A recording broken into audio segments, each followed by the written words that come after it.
ഇപ്പോൾ നമ്മുടെ മുമ്പിലുള്ള പ്രധാന ചർച്ചാ വിഷയം സർക്കാർ രൂപീകരണം എത്രത്തോളം സുഗമമായി നടക്കും എന്നതാണ്. ഭാരതീയ ജനതാ പാർട്ടി നേതൃത്വം നൽകുന്ന NDA മുന്നണിക്ക് വ്യക്തമായ ഭൂരിപക്ഷം ലഭിച്ചു. BJPക്ക് ഒറ്റയ്ക്ക് ഭൂരിപക്ഷം ലഭിച്ചില്ല. എക്സിറ്റ് പോളുകൾ നൽകിയ ഒരു പെരുപ്പിച്ച കണക്ക് അതിൽ യാഥാർത്ഥ്യമില്ല എന്ന് വോട്ടർമാർ ജനവിധിയിലൂടെ തീരുമാനിച്ചിരിക്കുകയാണ്. പക്ഷേ ഏറ്റവും വലിയ ഒറ്റക്കക്ഷി എന്ന നിലയിൽ BJPയും അതിന് നേതാവ് നരേന്ദ്രമോദിയും പ്രധാനമന്ത്രി സ്ഥാനത്തേക്ക് ഉയർത്തിക്കാട്ടപ്പെടും. സ്വാഭാവികമാണ്. അവർ അതിനുള്ള ക്ലെയിംസ് ഉന്നയിച്ചു കഴിയുകയും ചെയ്തു. അങ്ങനെ 292 സീറ്റുകൾ, 272 മതിയല്ലോ, അപ്പം 30-ൽ പരം സീറ്റിന്റെ ഭൂരിപക്ഷം ഉള്ള NDA മുന്നണി സ്വാഭാവികമായി സർക്കാർ രൂപീകരിക്കേണ്ടതാണ്. എന്നാൽ ചില മനസ്സുകളിലെങ്കിലും സന്ദേഹങ്ങൾ ഉരുണ്ടുകൂടുന്നതിന്റെ കാരണം NDAയോടൊപ്പം ഇപ്പോൾ നിൽക്കുന്ന 2 പ്രമുഖ പ്രാദേശിക കക്ഷികൾ, അത് തെലുങ്കുദേശം പാർട്ടി, ചന്ദ്രബാബു നായിഡു നയിക്കുന്ന ആന്ധ്രാപ്രദേശിലെ തെലുങ്കുദേശം പാർട്ടിക്ക് 16 സീറ്റുകൾ ലഭിച്ചു മുന്നണി എന്ന നിലയിൽ. അതുപോലെ ബീഹാറിലെ നിതീഷ് കുമാറിന്റെ പാർട്ടിയായ JDUവിന് 12 സീറ്റ്. അങ്ങനെ 28 സീറ്റുകൾ. ഈ സീറ്റുകൾ വെച്ച് ഈ കക്ഷികൾ BJPയുമായും മോദിയുമായും വിലപേശുമോ? മന്ത്രിസ്ഥാനത്തിന് വേണ്ടിയും ഒരുപക്ഷെ ഉപപ്രധാനമന്ത്രി സ്ഥാനത്തിന് വേണ്ടിയും ഒക്കെ വിലപേശുമോ എന്നതാണ് ഇവിടുത്തെ കാതലായ വിഷയം. അങ്ങനെ ഒരു വിലപേശൽ കഴിഞ്ഞ ഒരു 2.5 പതിറ്റാണ്ട് കാലം മോദി ഗുജറാത്ത് മുഖ്യമന്ത്രിയായും പ്രധാനമന്ത്രിയായും ഇരുന്ന സമയത്തൊക്കെ അദ്ദേഹത്തിന്റെ പാർട്ടിയായ BJPക്ക് ഗുജറാത്തിൽ ഒറ്റയ്ക്ക് ഭൂരിപക്ഷം ഉണ്ടായിരുന്നു, മൃഗീയ ഭൂരിപക്ഷമായിരുന്നു.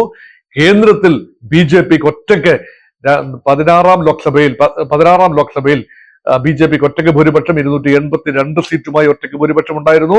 17ാം ലോക്സഭയിൽ 303 സീറ്റുമായി BJPക്ക് ഒറ്റയ്ക്ക് ഭൂരിപക്ഷം ഉണ്ടായിരുന്നു. അതുകൊണ്ട് ഘടകകക്ഷികളുടെ വിലപേശലിനൊന്നും നിന്നു കൊടുക്കേണ്ട ഗതികേട് ശ്രീ നരേന്ദ്രമോദിക്ക് ഉണ്ടായിട്ടില്ല. ഇപ്രാവശ്യം പക്ഷേ മോദി ചന്ദ്രബാബു നായിഡുവിന്റെയും അതുപോലെ നിതീഷ് കുമാറിന്റെയും മുമ്പിൽ സ്വല്പം ഒച്ചാനിച്ച് തലകുനിച്ച് നിൽക്കേണ്ട ഒരവസ്ഥയാണ്. പൊതുവെ BJP ആത്മവിശ്വാസം പ്രകടിപ്പിക്കുമ്പോഴും ഇവരുടെ ഇഷ്ടാനിഷ്ടങ്ങൾക്കനുസരിച്ച് കുറെയൊക്കെ നിന്നു കൊടുക്കാനുള്ള ഒരു നിയോഗം മോദിയിൽ വന്നു ചേർന്നിരിക്കുന്നു.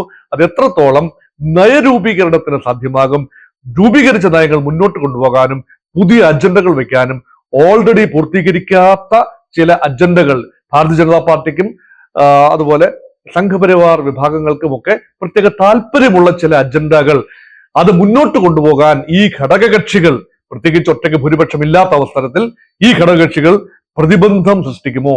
ഇതെല്ലാം വലിയ ചോദ്യങ്ങളായി നിൽക്കുന്നു. ഇനി ഇന്ത്യ മുന്നണിയുടെ സാധ്യതകളിലേക്ക് കൂടെ നോക്കാം.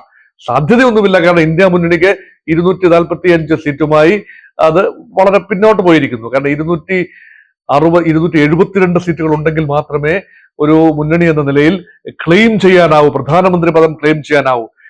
ഇന്ത്യ മുന്നണിക്ക് ആഗ്രഹിക്കാം എന്ന് മാത്രമേ ഉള്ളൂ. ഇന്ത്യ മുന്നണിക്ക് പ്രധാനമന്ത്രി പദം ആഗ്രഹിക്കണമെങ്കിൽ BJPയിൽ നിന്നും സഖ്യകക്ഷികൾ ചോരണം.